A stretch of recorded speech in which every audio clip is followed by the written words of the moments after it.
Hey guys, welcome to daytradetowin.com. Today I wanted to show you another alternative way that we use the Trade Scalper. This is the Trade Scalper on a 10-minute chart.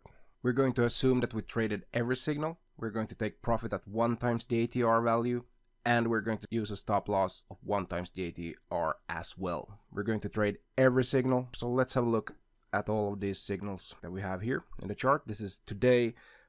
The first 3 signals here were during the overnight session, rest of the signals the US session. So let's have a look.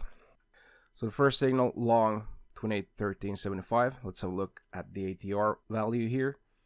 It is 1.47. We average down to the closest tick value.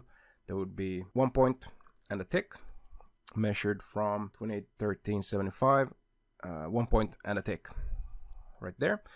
So I'm going to go through all of these signals here, and I'll speed up the video to make it a little bit easier to watch this on YouTube afterwards.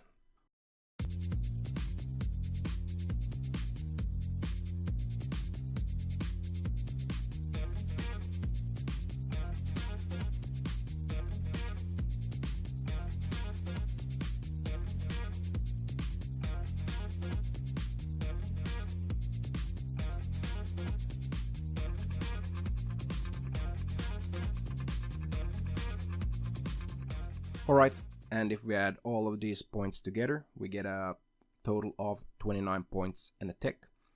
If you would trade 10 contracts, that would be about $1,500. But the most impressive part here was that all of these 10 trades were winners. There was no losing trade.